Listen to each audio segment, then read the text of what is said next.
베스트 스노우볼, 제 애완견 스노우볼 싫어? 조금 까칠해요. 제 애완견 스노우볼인데 빈백이 올라가 있는 걸 좋아해서 지금 제 옆에서 자고 있는데 네. 오늘은 제가 여러분들에게 그동안 많이 말씀을 드렸던 이야기를 할 거라고는 했지만 아직까지 할 기회가 없었어요. 바로 제가 중환자실에 입원한 이야기에 대해서 여러분들과 나누고 싶어서 영상을 켜게 됐습니다. 먼저 제가 거의 1년 가까이 돼가는데 작년 여름의 일이었어요. 제가 생일이 8월 달인데 8월은 저한테 가장 행복한 달이어야 하잖아요. 근데 저한테 가장 불행한 달이었어요. 왜냐하면 8월의 시작을 응급실, 자해 때문에 응급실로 시작을 했고, 그리고 또 몇 반을 꼬맨 후 붕대를 감으면서 생활을 해야 됐었고, 8월 말에 제가 약물 과다 복용을 해가지고 중환자실에 입원을 하게 됐어요. 사실 자살 시도라고 볼 수는 있는데 저도 무서웠나 봐요. 진짜로 죽을까봐. 왜냐하면 그날 밤 잠들기 전에 같이 자취하는 언니들한테 카톡을 보내놨어요. 내일 나 안 일어나면 이상한 거니까 깨워줘 라는 카톡. 구급차를 부르는데 제 이 카톡이 큰 단서가 됐다고 하는데, 먼저 어떻게 벌어진 일이냐면 처음부터 조금 설명을 해드리자면, 제가 자해가 너무나도 하고 싶었어요. 근데 자해할 자리가 없었고 응급실을 가면 돈이 많이 들기 때문에 참자 하고 참으면서 살고 있었어요. 근데 이게 공감하시는 분들이 있을진 모르겠는데, 자해를 하고 싶은데 그동안 자해를 너무 많이 해가지고 자해할 자리가 없을 때, 자해할 상황이 안 될 때 느끼는 그러한 짜증과 답답함과 분노가 있거든요. 그날 밤 사실 제 인생에서 가장 행복한 날이었어요. 왜냐하면 언니들이랑 같이 시간을 보냈는데, 이제 같이 자취하는 언니들의 친구들까지 와가지고, 다 가까운 사이인 언니들까지 와가지고 저한테 선물도 주고, 그리고 같이 살던 언니 중 한 명이 홍대 길거리를 다니다가 이제 축구 반바지 같은 체육복 반바지가 색깔별로 있는 걸 본 거예요. 그래서 저희가 각자가 좋아하는 색상대로 한 명 한 명씩 사줘가지고 잠옷으로 입자면서 줬거든요. 그래서 그렇게 재미난 시간을 보내고 제 자취방으로 다시 돌아왔어요. 왜냐면 앞집에 살고 있었거든요. 제 방으로 돌아왔는데 너무나도 공허함을 느꼈어요. 그리고 모두가 이제 자기 위해서 헤어지는 건데, 이게 같이 살다 보면 같이 사는 사람들이 다 잘 자고 다 잠을 잘 때면 불면증이 있는 저로서 너무 억울하고 분할 때가 있더라고요. 나도 자고 싶고 나도 피곤한데 나만 혼자 못 자. 그리고 다른 사람들은 심지어 다 자고 있으니까 뭐 카톡할 친구도 없고 이야기할 사람도 없고, 근데 우울한 감정은 밤에 몰려들고 해가지고, 제가 나중에 불면증에 대해서도 영상을 찍을 텐데 그러한 감정이 자주 느꼈어요. 저는 제가 오랫동안 공부를 하듯이 제가 복용하는 약들을 처방전을 뽑아와가지고 그 약들을 다 검색해가면서 이 약은 어떤 약인지, 무엇을 위해 먹는지, 부작용이 뭔지, 그리고 가장 저한테 중요했던 치명도가 어느 정도인지를 조사하면서 진짜 무슨 시험 공부하듯이 노트 필기를 하고 그렇게 꼼꼼히 체크를 했었어요. 그때까진 몰랐는데 저도 모르게 과다 복용을 준비하고 있었나 봐요. 제가 그날 밤 제가 똑똑히 기억이 나는 게, 약봉지가 이렇게 기다랗게 있잖아요. 그거를 하나 떼고 알약을 털고 다음 걸 떼고 알약을 털고, 이게 아니라 그걸 한 번에 쭉 뜯었어요. 너무 화가 나가지고 그걸 한 번에 쭉 뜯고, 제가 공부했던 그 알약끼리 이렇게 그룹을 지어서 방바닥에 늘어놓았어요. 여러분, 이게 트리거가 될 수 있는데 제가 이렇게까지 자세하게 공유를 하는 이유는 여러분들에게 트리거 요인보다는 시도를 하지 말라는 메시지가 꼭 전해졌으면 좋겠어요. 저 지금 되게 건강하고 심지어 중환자실에 있으면서 조금 있다가도 얘기할 테지만 너무 고통스러웠어요. 너무 아프지 않고 몸은 아프지 않고 정신만 아픈데 제 주변에 있는 중환자실의 환자분들은 다 거의 죽음의 경계선에 서 있는 분들이셨거든요. 그래서 죄책감도 많이 느꼈는데 아무튼 배가를 먹어도 죽지 않아요, 여러분. 병원비만 많이 나오고 트라우마가 생기고 인상에 지장이 갈 뿐 절대로 죽지 않습니다. 요즘에는 우울증 약들이 잘 나와가지고 아무리 먹어도 생명을 빼앗아가진 않는다고 해요. 그러니까 쓸데없는 짓이잖아요, 말 그대로. 쓸데없는 짓을 하지 마시고 정말로 죽고 싶으시면 주변에 말할 수 있는 사람이 없으시다면 근처 병원에 가서 의사 선생님께 꼭 상담을 받는 것을 제가 부탁드릴게요. 그날 밤 언니들 방에 다시 가서 바닥에서 잠들었어요. 근데 저는 이제 기억이 완전히 없어요. 근데 나중에 퇴원을 하고 들어보니까 언니들이 저한테 물을 뿌려서 깨우려고 했었대요. 처음에는 제가 그냥 자는 줄 알고. 근데 제가 일어나지 않자 눈을 이렇게 벌려봤는데, 확대해 봤는데 동공이 이상하게 확장돼 있고 초점이 없어서 언니들한테 보냈던 그 카톡을 단서로 설마 하고 제 방으로 달려가 봤는데 아니나 다를까 약봉지가 수북히 쌓여 있었던 거죠. 바로 구급대원들을 불렀는데 구급대원들이 막상 집에 들이닥치니까 제가 그제서야 그 몽롱한 정신 상태에서도 뭐가 좀 잘못됐구나 하고 긴장을 하기 시작했다고 해요. 구급차 안에서도 저 진짜 괜찮다고 일어나려고 계속 했대요. 누워 있어야 하는데. 여의도 성모병원까지 이송이 됐는데 서울 성모병원이랑 가까이 살고 있었는데 여의도까지 간 이유는 제가 혼수 상태에 빠지지는 않는지 체크를 해줄 수 있는 의료기기가 여의도밖에 없다고 하더라고요. 그래서 여의도까지 실려가서 응급실을 갔어요. 근데 제가 의식이 없으니까 응급실을 들어가기 위해서 가족이 필요하다고 했대요. 근데 아시다시피 저는 우울증을 5년 넘게 부모님께 가족들에게 철저히 숨기고 혼자 싸워왔기 때문에 같이 사는 언니들도 제가 얼마나 다른 사람들한테 알리기 싫어하고 특히 가족한테는 1급 비밀이라는 걸 잘 알고 있었어요. 그래서 이제 언니가 잘 차근차근 설명을 해주고 제 오빠한테 연락을 해서 오빠라도 불러야겠다. 왜냐하면 안 그러면 응급실을 못 들어가니까. 그래서 제가 몽롱하고 정신없이 헛소리하고 말을 하려고 해도 다 웅얼웅얼 알아들을 수 없는 말들로 그렇게 했었대요. 그래서 대화가 안 통하는데 그렇게 오빠가 달려왔고 응급실에 들어갔고 응급실에서는 몇 시간 후에 이제 깨어나서 퇴원할 수 있다 라고 말을 했는데 응급실에 보호자가 한 명씩밖에 못 들어가다 보니까 저희 오빠가 대부분 제 옆에 있었대요. 구급차에서도 구급대원들이 언니한테 어떤 약을 얼만큼 먹었냐라고 물어봤을 때 언니는 그저 할 수 있는 게 약봉지와 남은 약들을 보여주는 것밖에 할 수가 없었대요. 왜냐면 언니도 모르니까. 그래서 너무 답답하고 너무 무서웠대요. 언니가 저한테 이야기를 해줄 때 그 무서웠다고 한 부분이 제 가슴에 진하게 남았는데 너무 미안하고 그 무서움을 느끼게 해준 제 자신이 또 너무 한심하고 싫었던 것 같아요.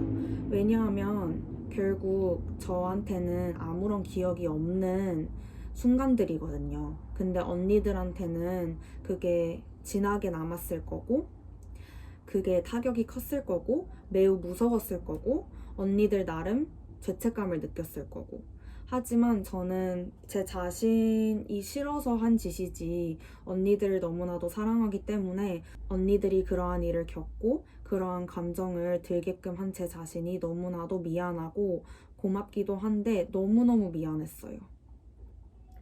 제가 사랑하는 사람들을 결국에 저의 안일한 행동 때문에 다치게 한 거잖아요.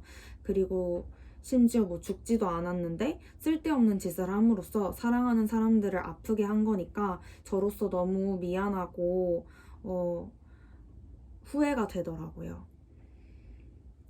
응급실에서 몇 시간 후면 깨어나서 퇴원을 할 수 있을 거라고 했지만 제 상태가 생각보다 심각했나 봐요. 제가 깨어나지 않자 중환자실로 올라가야 한다고 전달을 했대요. 그래서 언니들이랑 오빠는 그제서야 상황이 조금 많이 심각하다는 것을 인지하고 처음에는 오빠도 제가 엄마 아빠에게 그리고 가족들에게 숨기는 것을 알고 저랑 먼저 이야기를 한 다음에 부모님께 말씀을 드리든지 아니면 오빠만 알고 치료를 받든지 하려고 했는데 상황이 너무 심각해지니까 중환자실에 올라가야 된다고 하니까 오빠가 이제 부모님께 전화를 했더라고요. 제 기억은 중환자실에서부터 있어요. 중환자실로 올라가는 엘리베이터 안에서 희미하게 눈을 떴는데 누군가가 저를 부르는 목소리에 눈을 떴는데 진짜 의학 드라마에 나오는 것처럼 병원 불빛 아래에 마스크 낀 의사들 얼굴이 한 4-5명 이렇게 있었어요. 그 이후로 저는 환각 상태에 빠져들게 됩니다. 정신이 조금 깨어나면서 제가 꿈을 꿨는데 총이 저한테 겨냥되어서 저를 계속해서 쐈어요. 그리고 저는 언니들을 계속해서 불렀지만 언니들은 오지 않았고 그런 식으로 되게 이상하고 말이 안 되는 꿈도 꿨고 제가 폐쇄병동에 입원을 했는데 폐쇄병동이 아니라 무슨 수련회 장처럼 커다란 강당에 줄지어진 침대에 뭐 언니들이랑 같이 슬립오버 파티를 하듯이 누워있지만 폐쇄병동이었던 꿈을 꿨어요. 참 이상하죠? 네.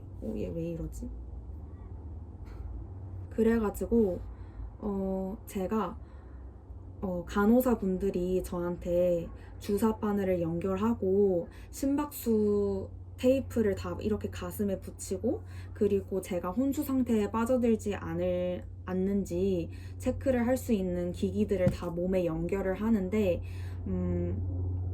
중환자실에 올라갈 때는 머리부터 발끝까지 모든 귀걸이들이랑 액세서리, 옷, 속옷 다 벗기고 중환자실 환자복을 입힌다고 해요. 저한테는 물론 그러한 기억은 없고 그냥 고래고래 소리를 질렀던 기억이 있어요. 왜냐하면 저를 죽이려고 한다고 생각을 했거든요. 저를 죽이려고 주사를 꽂고 저를 죽이려고 실험을 하는 무슨 인신매매 현장처럼 제가 그렇게 환각 증세가 있었어가지고 꿈이랑 이게 구별이 안 되는 거예요, 현실이. 그래서 간호사분들에게 욕하고 소리를 질렀던 기억이 있습니다. 나중에 간호사 한 분에게 들어보니까 제 기억에는 없지만 제 침대 바로 맞은편에 있는 빈 방이었던 격리실이라는 곳에 제가 하룻밤 있었다고 해요. 그 다음 날에도 사실 환각 증상은 계속됐어요.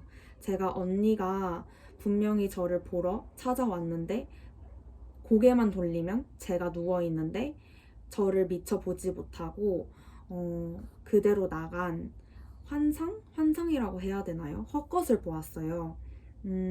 그리고 중환자실에 올라올 때는 모든 옷이랑 소유물들을 보호자에게 맡기는데 핸드폰 사용이 금지돼 있거든요.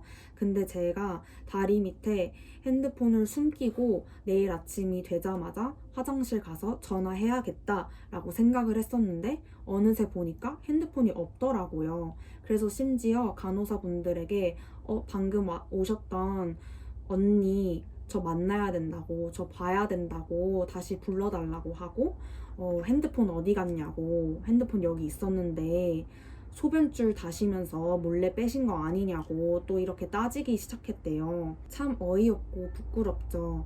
제가 과다복용을 해서 정신이 몽롱한 상태에 계속해서 헛것을 보고 착각하고 꿈과 현실을 구별 못해서 저를 살려주시려는 의사 선생님들과 간호사 선생님들에게 소리만 지르고 욕만 하고 그래서 지금까지도 너무 죄송하고 후회가 되는 것 같아요. 셋째 날에는 정신이 완전히 돌아와가지고 종이와 펜을 달라고 부탁을 해서 언니들한테 전해줄 내용과 언제 퇴원할 수 있는지와 일기를 적기 시작했어요. 그리고 중환자실에서는 상태가 매우 중한 환자분들만 있기 때문에 사실상 거동도 불편하고 해가지고 침대 밖으로 나오는 게 금지가 돼 있어요. 화장실도 없고 다 기저귀와 소변줄을 착용하고 있고, 즉 침대에서 꼼짝도 안 하고 있어야 되는 거죠. 정신이 아플 뿐 몸이 안 아픈 저로서는 그곳에 있는 게 너무나도 눈치 보이고 죄송했어요. 딱 봐도 저랑 몇 살 차이 안 나 보이는 간호사 분들께서 계속해서 혈압을 재주시고 피를 뽑아가시고 저를 돌봐주셨는데 너무 낙심이 들더라고요. 제 나이면 사회에 나갈 나이고 간호사를 실제로 하고 있는 친구들도 있고 중환자실에서 근무를 하고 있는 친구도 있고 실습을 나가는 간호사분들은 저보다 어릴 테고 이런 거를 생각하니까 과다 복용을 해서 침대에 누워있는 제 자신이 너무나도 한심하게 느껴졌어요. 너무나도 부끄러웠고 그리고 너무나도 죄송했어요. 정신의학과 교수님께서 오셔서 면담을 해야지 퇴원 허가가 떨어진다고 해요. 그래서 정신의학과 교수님께서 셋째 날에 오신다고 하셔가지고 제가 끊임없이 기다렸어요. 정말 기다리고 기다렸고 희망을 부여잡고 기다렸어요. 외래 진료가 아침부터 2시까지 진행이 된다고 해요. 그리고 2시부터 6시, 5시, 6시 사이에 교수님께서 이제 환자분들을 이렇게 도신대요. 그래서 2시가 되고 외래 진료가 끝났다는 안내방송이 나오자 조금만 참으면 된다 하고 기다렸어요. 저로서는 중환자실에 있었던 게 너무나도 고통스러웠던 게 아무래도 기억이 없고 연락을 할 수 없다는 점이었어요. 제가 어떤 일이 어떻게 벌어졌고 어떻게 여기까지 왔고 언니들은 저한테 화가 난 상태인지 언니들은 뭐 하고 있을지 이런 것도 궁금했지만 무엇보다도 저희 부모님, 저희 가족이 아는지 말했는지 이게 가장 불안하고 걱정이 되더라고요. 연락을 할 수 없는 상황에 이러한 걱정과 불안과 기억이 없는 상태이면 사람이 정말 미쳐가는 것 같아요. 퇴원만을 바라보면서 교수님을 기다렸는데 결론부터 말하자면 교수님은 그날 오지 않았습니다. 저는 너무나도 큰 절망을 느껴봤어요. 그때 아무것도 할 수 없는 상태로 누워 있어야 하면 1분 1초가 안 지나가거든요. 그래서 제가 창밖을 바라봐도 똑같은 여의도 건물만 보이고 침대 밖에 못 나가니까 제 눈앞에 있는 모니터들만 보이고 옆으로 보면 수액 보이고 환자분들 보이고 해가지고 시간을 때울 수 있는 방법이 그냥 멍 때리기밖에 없었어요. 간호사분들도 바쁘다 보니까 환자 한 분 한 분이랑 대화를 하지는 않아요. 특히 중환자실은 중환 상태의 환자들만 있기 때문에 그런 개인적인 대화는 오가지 않고 계속 바쁘게 분주하게 환자분들을 케어만 하시더라고요. 그리고 오히려 제가 질문이나 부탁을 했을 때 좀 쌀쌀 맞으셨어요. 왜냐면 너무 바쁘니까. 그래서 저는 너무 부끄러웠어요. 제 자신을 해하려는 행동을 하다가 이곳에 실려와서 모두에게 민폐를 끼치고 있구나. 나는 아프지도 않은데 이곳에 누워서 자리를 차지하고 있고 간호사분들을 더 힘들게 하고 있구나. 이런 생각이 계속 들었어요. 제 양옆에 있는 환자분들은 다 중환 상태의 환자들이었거든요. 넷째 날에도 교수님을 계속해서 기다렸는데 다행히도 오셨어요. 저는 나흘 동안 중환자실에 입원을 했었고 퇴원을 하게 됩니다. 그렇게 기다리던 교수님과의 면담은 되게 허무하게 끝났어요. 죽으려고 했냐고 물어보셨고 얼만큼 먹었냐고 물어보셨고 치료 잘 받으라고 하고 그냥 떠나셨어요. 교수님께서는 저를 살려주신 분 중 한 명이어서 제가 감사해야 하겠지만 저로서는 너무 상처가 됐던 것 같아요. 24시간 동안 나를 기다리게 해놓고서는 몸이 아픈 게 아닐 뿐 마음이 아픈 건데 보이는 상태가 중하지 않으면 아무도 관심을 안 주더라고요. 그래서 너무 무섭고 외롭고 불안하고 답답한 나흘이었어요. 언니가 퇴원을 도와줬고, 사실 제가 퇴원을 못하게 됐을 때 너무 미쳐버릴 것 같아서 그냥 건강한 두 다리가 있으니까 링거랑 수액 다 뽑고 소변줄도 뽑고 환자복 부여잡고 탈출해가지고 택시를 타고 자취방을 갈까 이런 미친 생각도 했었어요. 그러면 진짜 영화에 나오는 그런 환자가 되는 거잖아요. 근데 또 그런 생각을 했다는 게 제가 그만큼 아프다는 증거겠죠. 다행히도 안 했는데 했어도 탈출을 못했을 거더라고요. 중환자실 문 자체가 카드를 찍고 나가야 되기 때문에 간호사분들께서 열어주셔야 하는 그런 문이었어요. 내과, 외과 중환자실에 있었는데 저는 내과 중환자실에 있어서 코너를 도니까 제 기억에 당연히 없는 외과 중환자실이 보였는데 거기에는 더 많은 환자분들이 아파하고 계시더라고요. 심지어 제가 퇴원을 하는 순간에 내외과 중환자실에 코드 블루가 떠서 심폐소생술 기계를 준비하고 있던 찰나였고 저는 너무나도 죄송했어요. 죄송하고 미안했어요. 퇴원을 하는 게. 이분들은 몇 달간 혹은 몇 년간 병원 생활을 더 해야 하는 분들이셨고 생사가 명확하지 않는 분들이셨고 살기 위해 온 힘을 다해 싸우고 계신 분들이었는데 저는 쓸데없는 짓을 해가지고 이렇게 입원하고선 건강한 두 다리로 퇴원을 한다는 게 너무 죄송하고 부끄러웠어요. 중환자실의 이야기는 사실 끝도 없이 많고 기억이 나는 게 아직까지도 많아가지고 마음이 힘든데 제가 사실 책을 쓰고 있어요. 처음에 독립출판을 하려고 했다가 출판사와 계약을 앞두고 있는데 열심히 쓰고 있거든요. 원고 자체는 이제 8월 달에 중환자실에서 입원을 했었고, 그러니까 작년도 11월 달에 완성을 했어요. 그래서 책이 빨리 나올 거라 생각을 했는데 출판사와 계약을 할 수 있는 기회가 되었고, 생각보다 쉽지 않고 수정할 게 많더라고요. 그리고 조금 더 제 이야기를 담고 싶어서 지금 열심히 쓰고 있는 중입니다. 나중에 제 책이 나오면 제 책을 소개해드리고 싶어요. 여러분들에게 위로가 됐으면 좋겠고, 꼭 정신병이 얼마나 위험하고 아픈 일인지 이 세상에 조금이나마 더 알릴 수 있었으면 좋겠어요. 이번 영상이 여러분들에게 어떻게 다가왔을지는 모르겠지만 여러모로 위로가 되었으면 좋겠어요. 어떤 사람들은 이러한 내용을 나누는데 어떻게 위로가 되냐라고 하실 수도 있겠지만 그렇게 쓸데없고 한심한 짓을 저질러서 주변 사람들을 아프게 하고 의료진들에게 피해를 끼치고 결국에는 살아서 두 발로 걸어 나온 제가 눈치 없이 이렇게 떳떳하게 살고 있잖아요. 여러분들도 마음이 많이 아프면 몸이 아픈 것처럼 관심을 많이 못 받고 자기 자신마저 방치를 할 확률이 높지만 그래선 안 되고 꼭 필요한 치료를 받으셨으면 좋겠고 절대로 자살 시도를 안 하셨으면 좋겠어요. 지금 현재도 살다가 너무나도 우울하면 살아갈 이유를 못 느끼고는 하는데 그래도 한 가지 확실한 거는 자살 시도를 해도 사람은 죽지 않고 오히려 주변 사람, 나를 사랑하는 사람들만 아프게 해요. 그 사실 꼭 기억하셨으면 좋겠고 여러분들께서 많이 힘드시다면 저한테라도 언제든지 연락하시면 제가 다 들어드리고 이야기도 해드릴 테니까 혼자서 너무 힘들어하지 않으셨으면 좋겠네요.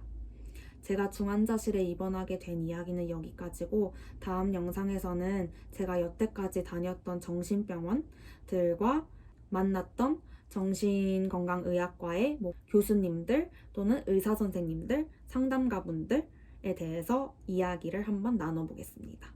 오늘 영상도 시청해주셔서 감사하고 다소 듣기 불편하고 조금 무거운 주제였는데 끝까지 시청해주셨다면 너무나도 감사드리고요. 오늘 하루도 살아내시느라 너무나도 고생하셨고 감사합니다.